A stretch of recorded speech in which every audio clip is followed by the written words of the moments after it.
Faut-il rouler sous la pluie? Faut-il rouler quand il pleut? Je réponds tout de suite à cette question que tout coureur cycliste se pose et est amené à se poser. Je vais vous donner les 6 points à connaître pour savoir si oui ou non vous devez vous aussi rouler sous la pluie.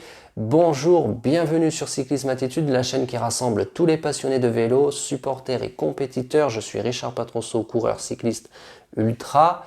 Et dans cette vidéo spéciale entraînement, je vais donc vous dire enfin si vous faites bien de rouler sous la pluie ou si vous faites bien de ne pas rouler, ou plus précisément si vous n'avez pas à culpabiliser, si vous faites partie de ceux qui ne roulent pas sous la pluie. Pour cela, donc, comme vous le voyez, j'ai pris des notes car je ne veux absolument rien oublier. Je vais vous donner les 6 règles à connaître, les 6 points. Et la première chose à savoir, à prendre en compte, c'est la saison.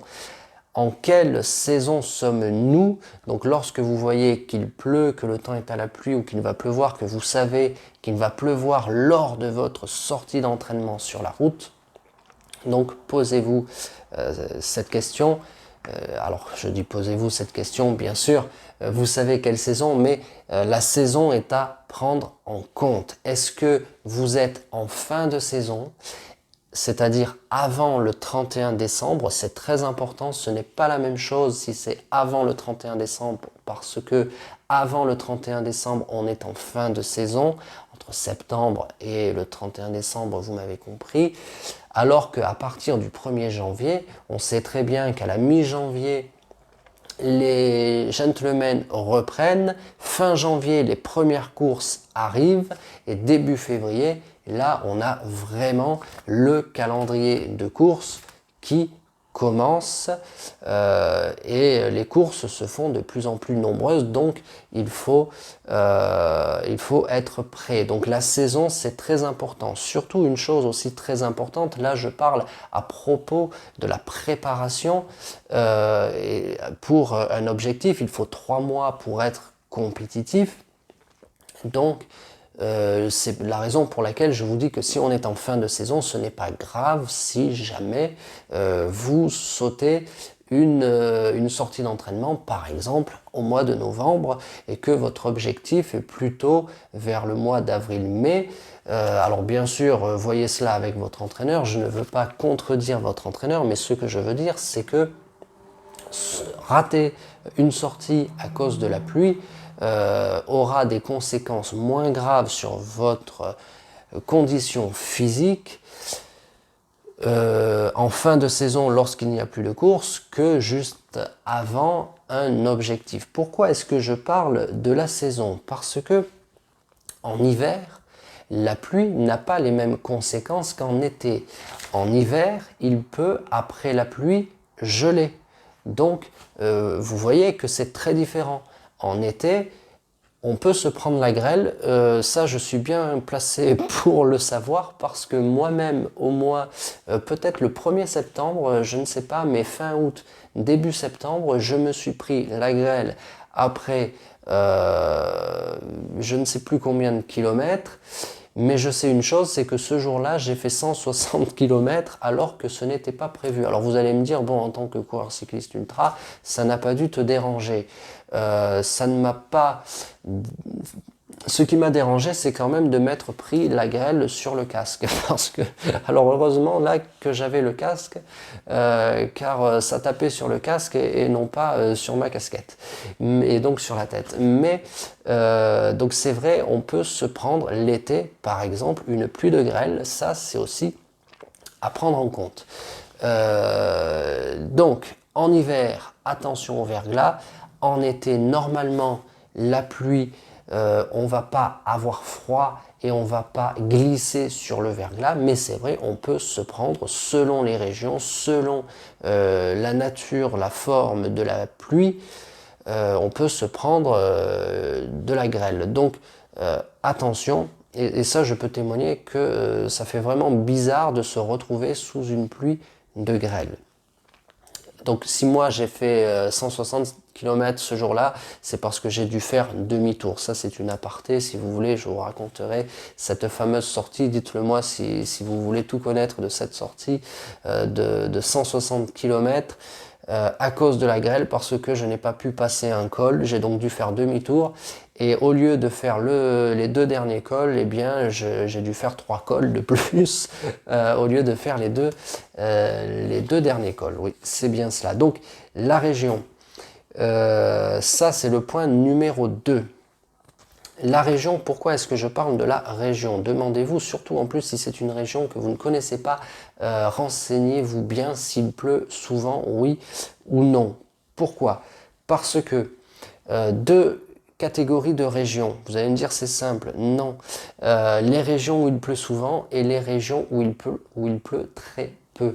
Les régions où il pleut souvent, la route est lavée souvent. Les régions où il pleut très peu, l'huile qui s'échappe, tout ce qui s'échappe des moteurs, comme l'huile, les graisses, etc., même le carburant, avec le pot d'échappement, etc., en cas de fuite, bon, bien sûr, mais tout cela, tout ce qui rend les routes glissantes, reste sur la route. Et lorsqu'il pleut, ça c'est notamment dans les régions du sud, comme dans le sud de la France, les régions où il pleut très peu, tout ça reste sur la route, et lorsqu'il pleut, la pluie, donc la route qui était sèche, devient mouillée, devient liquide, et l'huile redevient liquide, et forcément on glisse sur la route. Donc attention aux régions où il pleut très peu. Si jamais vous devez faire un entraînement sous la pluie, la route sera beaucoup plus glissante que dans une région où il pleut souvent. Donc vous voyez que sortir, s'entraîner sur la route lorsqu'il pleut dans une région où il pleut très peu peut s'avérer beaucoup plus dangereux que de sortir s'entraîner lorsqu'il pleut dans une région où il pleut souvent. Hein, encore une fois, dans une région où il pleut souvent, la route est nettoyée régulièrement. Dans une région où il pleut très peu, la route est très sale. Lorsqu'il pleut, toute la salissure ressort, donc toute la pollution bien sûr, mais surtout tout ce qui rend la route glissante.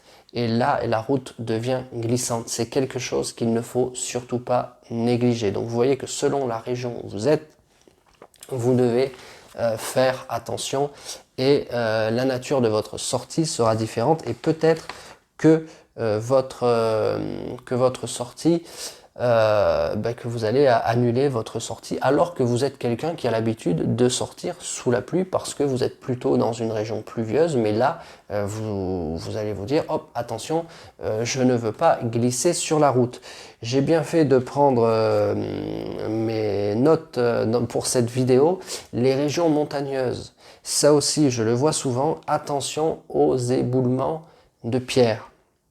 D'accord? Attention aux éboulis, attention aux pierres qui glissent. Ça aussi, ça m'est arrivé récemment, et ça m'est déjà arrivé sous la pluie. On voit, alors ça peut être pas forcément dans des régions montagneuses, parce qu'on peut avoir des cols et des côtes, puis on fait du vélo, on fait pas du vélo. En ville, bien entendu, nous sommes bien d'accord. Mais attention, moi j'ai déjà vu ça lorsqu'il pleut. Dans les régions plutôt montagneuses, c'est vrai, c'est plus sujet aux éboulements de pierre, et puis bien sûr au verglas en hiver. Attention, on peut se faire piéger même au mois de mai dans les régions montagneuses. La troisième chose, donc le troisième point à vérifier, c'est le moment de la pluie. Donc quand pleut-il? Vous avez 3 possibilités. Il a plu avant que vous partiez à l'entraînement, et dans ce cas-là, demandez-vous, la route est-elle sèche? Ça peut paraître très simple ce que je dis là, mais c'est très important. Moi-même récemment, ça je l'ai vu, il a plu toute la nuit. Le lendemain matin, je suis parti à l'entraînement. La route était plus trempée et plus glissante que lorsqu'il pleut. Donc ça, c'est une règle que l'on connaît, mais que l'on ne connaît pas forcément d'ailleurs lorsque l'on débute le vélo, parce qu'on ne pense pas à tout ça. Mais une route est souvent plus glissante, est en général plus glissante après la pluie que pendant la pluie. Et ça, c'est quelque chose qu'il faut qu'il faut savoir tout simplement et qu'il faut prendre en compte pour prendre votre décision. Donc, la route est-elle sèche ou la route est-elle encore trempée? S'il pleut au moment de partir, alors là, donc c'est ce que je disais, on dit qu'il vaut mieux rouler quand il pleut que quand il a plu. Mais la route est plus glissante après. Donc s'il pleut au moment de partir, c'est vrai, peut-être serez-vous protégé, mais là il faudra se poser une question. Aujourd'hui on peut être très renseigné, et puis quand on connaît la région, quand on sait quand il va pleuvoir, ou quand est-ce qu'il va s'arrêter de pleuvoir, donc vous pouvez savoir que là il pleut. Donc par exemple là vous pourriez vous dire, ben, il pleut donc je peux aller m'entraîner parce que la route est moins glissante que s'il avait plu, il est en train de pleuvoir, je peux y aller, mais attention, peut-être va-t-il s'arrêter de pleuvoir lors de votre sortie et donc la route sera plus glissante. Enfin, le troisième petit point à prendre en compte, c'est que il risque de pleuvoir durant votre entraînement. Donc il ne pleut pas encore par exemple, mais il risque de pleuvoir pendant votre entraînement. Dans ce cas-là, demandez-vous quelle est la circulation automobile sur votre parcours. Quels sont les marquages au sol, les bandes blanches, les ralentisseurs, très important. Parfois on voit ces ralentisseurs, alors quand on est coureur cycliste, quand on est cycliste, quand on fait du vélo, hein, même si on ne le fait pas en compétition, c'est vrai que les ralentisseurs ne sont pas nos amis. Et quand on voit les ralentisseurs posés sur la route avec cette espèce de plastique, ça c'est très glissant, on est obligé de passer à côté, on ne peut pas passer dessus si jamais il pleut. Donc posez-vous toute cette question-là sur votre parcours pour savoir si vous devez sortir oui ou non, mais aussi si vous voulez absolument sortir pour savoir si vous devez garder le parcours que vous aviez prévu de faire ou bien si vous devez changer votre parcours si vous avez un plan de secours. Donc c'est pour ça que je vous dis quelle est la circulation automobile. Vous connaissez les bandes blanches au sol, les ralentisseurs, etc. C'est très important pour savoir quel parcours faire, pour savoir par où bifurquer tout simplement si jamais vous devez changer de parcours en cours de route. Enfin, le quatrième point, c'est d'où partez-vous. D'où partez-vous, c'est très important, de la campagne sans circulation automobile ou bien du centre-ville. Est-ce que vous êtes à la campagne et donc si vous êtes dans la campagne, certainement que vous partirez de chez vous et vous aurez moins de circulation automobile. Il y a moins de voitures qui passent, moins de motos, donc moins de pots d'échappement, moins d'échappement tout simplement, c'est-à-dire moins d'huile, de tous ces déchets qui se sont mis sur la route et donc qui vont ressortir lorsqu'il pleut dans une région où il pleut très peu. Donc c'est très important. Est-ce que vous partez de chez vous à la campagne, là où la circulation automobile est très rare, ou bien est-ce que vous partez de chez vous du centre-ville et donc est-ce que vous devez traverser toute la ville avant de pouvoir arriver à votre parcours d'entraînement et la traverser bien sûr à vélo. Si vous devez le faire à vélo, lorsqu'il pleut, c'est très dangereux, surtout avec cette tendance ces dernières années à mettre plein de pavés qui sont très glissants déjà lorsqu'il ne pleut pas, ça c'est très important, et encore plus glissant lorsqu'il pleut. Donc attention, bien sûr, le tout c'est de ne pas tomber afin bien sûr de ne pas vous casser vous afin de vous préserver, donc ne pas tomber pour vous préserver vous, mais aussi ne pas tomber pour préserver votre matériel. Le cinquième point justement, c'est les conséquences de la pluie sur votre matériel. Il faut savoir une chose, c'est que si par exemple vous avez des freins à patins, la pluie, lorsque vous allez freiner sous la pluie, vont être usés, vont s'user beaucoup plus vite que lorsque vous freinez en temps normal. En général, quand on fait une sortie sous la pluie, on se rend compte d'une chose lorsqu'on a des patins, des freins à patins, c'est qu'on n'a plus de patins en fait, on n'a plus de freins. On a usé tous nos patins en une sortie. Même si vous faites la plus petite sortie de la semaine, la plus petite sortie du mois, et même si vous voulez la plus petite sortie de l'année, si vous avez freiné sous la pluie avec des freins à patins, vous n'avez plus de frein après cette sortie. Donc il va falloir changer vos patins après cette sortie à une seule condition bien sûr, c'est que vous ayez déjà en votre possession les patins de rechange. Donc si jamais il pleut le samedi et que le dimanche vous devez vous entraîner, posez-vous donc cette question avant d'aller vous entraîner. Est-ce que vous avez les patins de rechange pour la sortie du lendemain? Car si vous voulez en acheter le samedi soir après la fermeture des magasins, ça va être très difficile de pouvoir aller vous entraîner le dimanche. Donc il faut prendre cela en compte. Vous voyez, faut-il rouler oui ou non sous la pluie? Faut-il rouler oui ou non quand il pleut? Ça demande de prendre beaucoup de choses en considération. Il faut penser à tout car les conséquences peuvent être nombreuses. Et quand je dis est-ce que les magasins sont ouverts, encore faut-il que les magasins qui sont ouverts pour vous dépanner et les patins de frein que vous avez vous. Ensuite, bien sûr, il faudra bien nettoyer le vélo après une sortie sous la pluie et surtout huiler les transmissions. Ne grippez pas la machine. Attention à votre matériel, ne cassez pas la chaîne, ne cassez pas le dérailleur, ne cassez pas les poignées de frein, etc. Parce que vous n'avez plus de frein. Voilà, donc sortir sous la pluie, ça a beaucoup de conséquences, aussi bien corporelles que matérielles. Pensez bien à tout ça. Et enfin, le 6e point à prendre en compte, c'est quel type de pneus avez-vous? Est-ce que vous avez des pneus normaux ou bien est-ce que vous avez des pneus spéciaux pluie, spécialement pour la pluie, des pneus spéciaux, des pneus spéciaux. Donc est-ce que vous avez pour chaque roue un pneu spécial pluie? Si c'est le cas, bien sûr, vous serez beaucoup plus à l'aise que si vous n'avez pas les pneus spécialement pour la pluie. Donc avez-vous en plus je l'avais bien écrit, avez-vous des pneus spéciaux pour la pluie? Donc on ne change pas ses pneus tous les jours.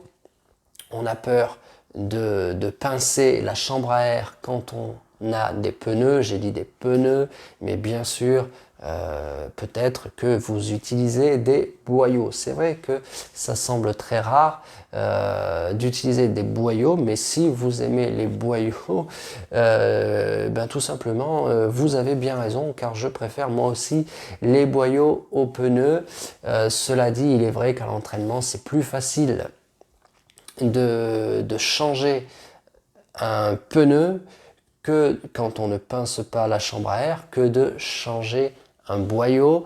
Si vous devez changer, par exemple, vous n'avez pas une autre paire de roues, donc vous vous dites, je vais pas mettre ces boyaux-là parce qu'ils sont usés, etc. Je vais en mettre d'autres pour la pluie, il va falloir les coller, que vous les fassiez à la bande ou à la colle. C'est pas une partie de plaisir. En tout cas, en général, on n'aime pas ça juste avant de partir à l'entraînement, juste avant de faire un entraînement. Pensez à ça, c'est se rajouter des choses dans la tête.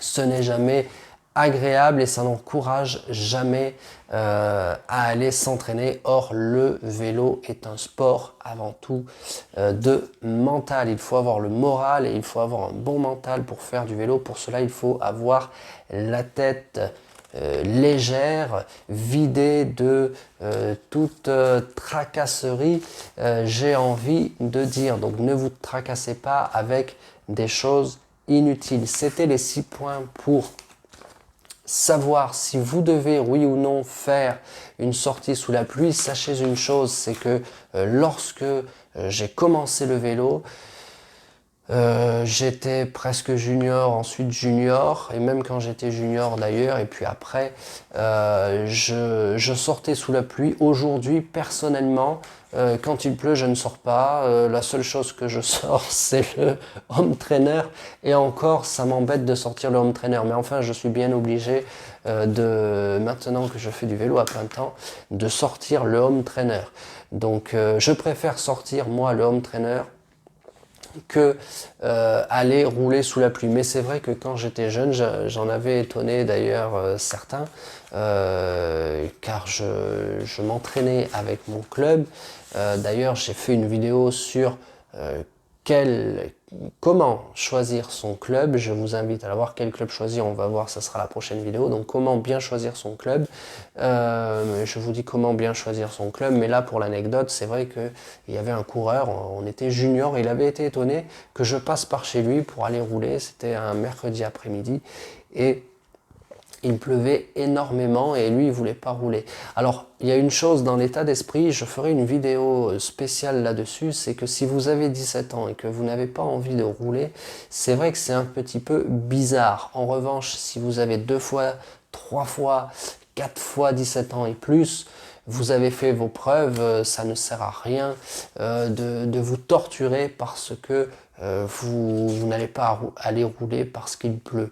Aujourd'hui, il existe d'autres moyens, par exemple, beaucoup plus d'ailleurs sécurisants, comme le home trainer pour s'entraîner. Je ferai une vidéo spéciale sur le home trainer. On va parler de beaucoup de choses sur Cyclisme Attitude. Sur Cyclisme Attitude, on parle de tout ce qui fait le vélo, y compris les courses. Donc on parle entraînement, on parle matériel, on parle diététique et on parle aussi des courses comme le Tour de France. J'ai lancé une série sur pour commenter le Tour de France 2023. La première vidéo a été publiée, c'est comment le parcours du Tour de France 2023 a-t-il été tracé. Je vous invite à aller la regarder. Pour rester en contact, pour voir les prochaines vidéos, conseils, entraînements, commentaires de course sur moi aussi, ce que je fais, mon activité de coureur cycliste ultra, je vous invite à vous abonner à la chaîne, à activer les notifications. Cela vous permettra d'être prévenu lorsque une nouvelle vidéo est mise en ligne, et j'essaye en ce moment, d'ailleurs je m'y tiens, à faire une vidéo par jour, une vidéo tous les jours. Je publie une vidéo tous les jours, une longue vidéo. Je publie aussi des petites vidéos qui sont tout simplement les adaptations. Par exemple, là, les 6 conseils que je vous ai donnés, je vais aussi les publier sous forme de vidéos de 60 secondes. Ce sont les fameuses vidéos short. Donc je vous invite à aller voir les vidéos short. Je parle de tout ça. On parle de beaucoup de choses. Cyclisme Attitude, c'est la passion du vélo, notre passion, la vraie passion du vélo. La passion que l'on vit ensemble. Donc restons en contact. Si vous avez aimé la vidéo, cliquez sur j'aime, partagez-la avec d'autres passionnés de vélo. Si vous connaissez des personnes qui font du vélo et qui se demandent si elles doivent sortir sous la pluie, si elles font bien de sortir, si vous connaissez des personnes qui culpabilisent parce qu'elles ne sortent pas lorsqu'il pleut, envoyez-leur cette vidéo, partagez-la, vous cliquez sur partage et vous leur envoyez la vidéo, comme ça ils connaîtront les 6 points à prendre en compte pour prendre la décision de sortir oui ou non sous la pluie. On va parler très bientôt du home trainer. Je vous laisse, je vous dis à très vite pour la prochaine vidéo. N'hésitez pas dans les commentaires à me dire si vous sortez ou non sous la pluie. Pourquoi, si vous sortiez, pourquoi vous ne sortez plus, si vous ne sortiez pas, pourquoi vous sortez. Dites-moi aussi dans les commentaires de quoi est-ce que vous voulez que je parle sur Cyclisme Attitude, quel sujet en particulier, ou alors écrivez tout simplement votre passion du vélo, ça me fera plaisir de vous lire. D'ici la prochaine vidéo, gardez la Cyclisme Attitude,